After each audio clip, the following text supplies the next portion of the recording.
These 4 public speaking exercises transformed my articulation. And the best part is you can do it at home using just your phone. Over the past 5 years, we've helped thousands of people from all over the world become effective communicators. And these 4 exercises we're about to go through are some of the most effective ones we've seen. So let's get into it.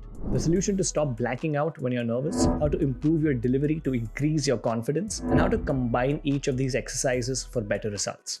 By the way, if you're new here, my name is Radeep from Frantically Speaking. If you want to level up your communication skills, we release content on this all the time, so hit subscribe. And if you really want to take your communications journey to the next level, you can click the link given in the description below to check out our courses. We'll take you through an entire approach on how you can become a more articulate speaker. Let's move to the video. So when I was on my public speaking journey, I always struggled with exercise routine because I always thought I needed an audience to practice in front of, or I needed a lot of equipment. But it turns out I can isolate each of these skills and practice them individually, combine them at the end, and then speak them. But it turns out I can isolate all of the skills required to be a good speaker and combine them to have the best results. So that's what we're going to get into. The 4 exercises are going to target one core area of your communications. The first being your articulation, second being your filler words, third being your body language, and fourth being your tonality. Here's everything you need: phone to video or audio record, a stopwatch, which could also be in your phone, and a speech topic.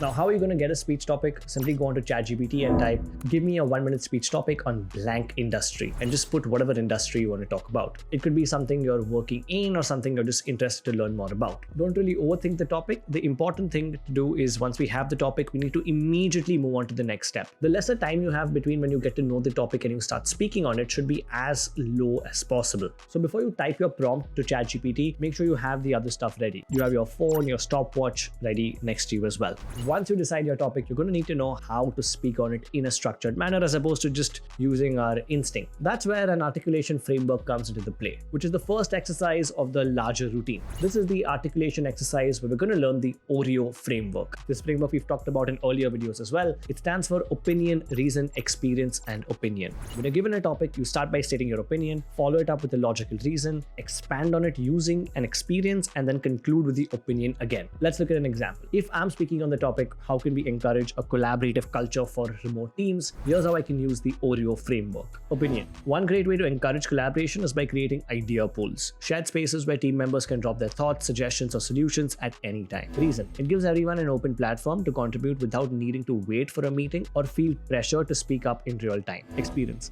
I've seen this work wonders, especially when using platforms like Slack or Trello to collect ideas. It lets quieter team members participate and sparks discussions that wouldn't happen otherwise. Opinion. If we create these idea pools and keep them flowing, collaboration will become a natural, ongoing part of the team culture.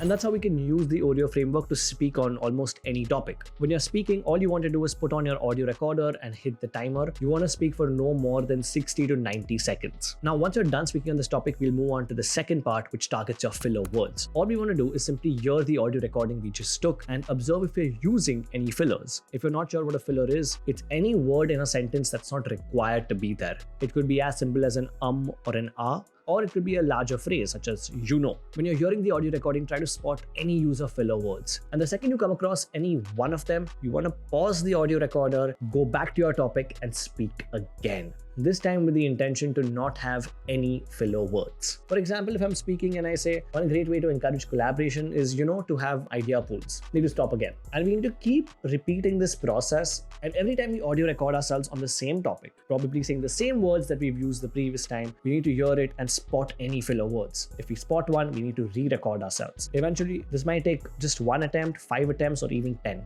The point of us being so strict with this exercise is we want to become very conscious of our use of filler words. Filler words are not evil. It's okay to use them when you're in a normal conversation. But we don't realize when we excessively end up using them, which hurts our articulation. By following this exercise, we become a lot more conscious about our use of filler words. So the next time we're speaking, even if a few slip out of our tongue, we're still able to hold the conversation without excessive fillers. Now, once we've completed this section, which means we've spoken on this topic using the OREO framework without any filler words, we then need to move on to exercise number 3, which is targeted towards your body language. Again, we're going to stick to the same topic, speak on it, but this time we're going to video record ourselves. We need to video record ourselves speaking on the same topic and ask ourselves, are we utilizing any hand gestures or facial expressions? The problem here is we're not too sure of what gestures to apply. So here are 3 gestures to get you started. The first one is the chop.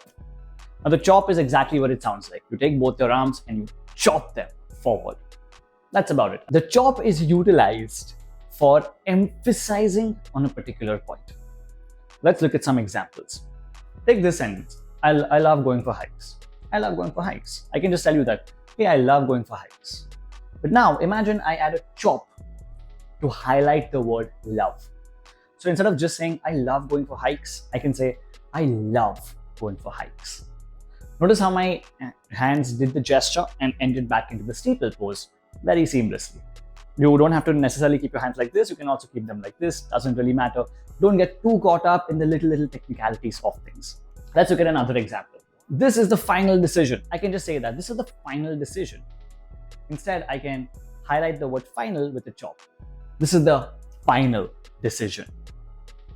Notice the difference? Let's look at a third and final example. We have to cut costs immediately. We have to cut costs immediately. When you utilize the gesture, it helps to highlight the urgency or the importance of your particular point. And when you do that, people are going to take you a lot more seriously as opposed to saying, we have to cut costs immediately. That's the difference. Let's move on to gesture number 2. This is the comparison gesture. It's one of my favorite gestures to utilize. And the way it works is when we are talking about 2 things, we can utilize this particular gesture. The way it works is, I like this, but I don't like that. For instance, I like cats, but I don't like dogs. As easy as that. The reason we utilize this gesture is to help the audience or our listener navigate through the things that we are talking about. For instance, let's say I'm giving a class on public speaking and I'm talking about 2 students who you have no idea about. So instead of saying, we have 2 speakers with us today, Sanjay and Rashi. Sanjay has an approachable tonality with a very pleasant voice.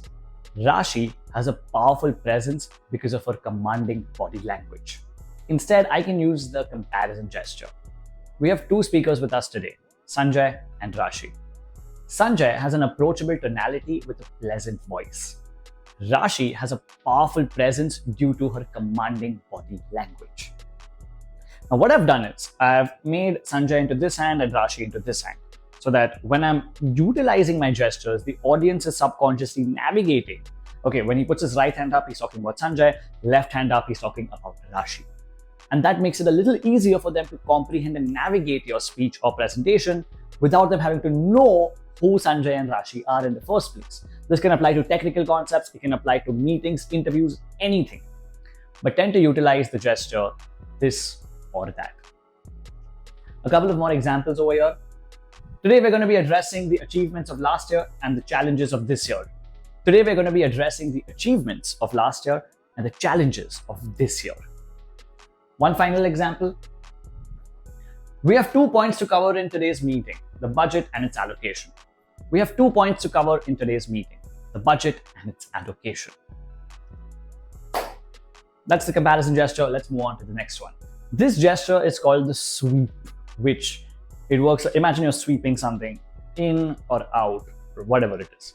You can either go like this or like this, doesn't matter. Just don't do both together. That's all.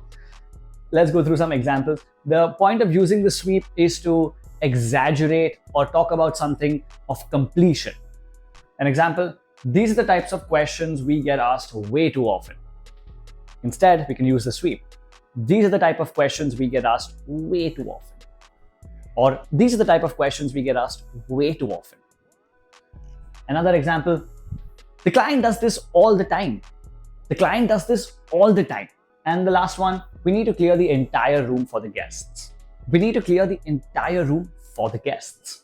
If you noticed, after I used the sweep, my body automatically went into a chop.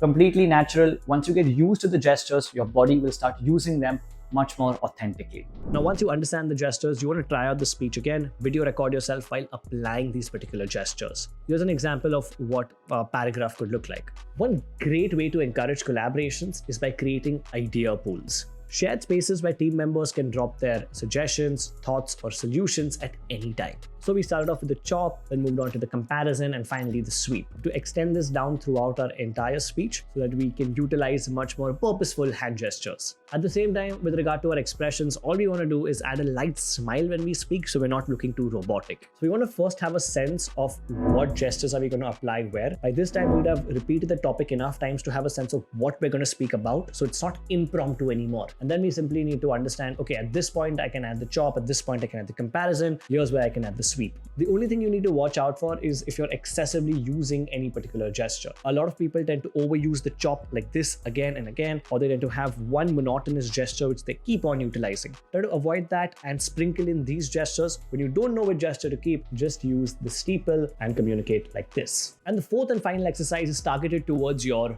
tonality. Here we want to do something called as PDP, stands for pop, drop, and pause. It simply means when we're speaking, instead of speaking in one single monotonous tone, we want to pop some words up, drop some words down, and pause before or after other words. Here's what that could look like in our first example sentence where we combine PDP along with the hand gestures. One great way to encourage collaborations is by using idea pools. Shared spaces where team members can easily drop their thoughts, ideas, and solutions at any time. And that's an example of how you can use PDP. You want to repeat the same thing you did with the hand gestures. You can understand what words you want to pop, where you want to drop, and what pauses you want to add.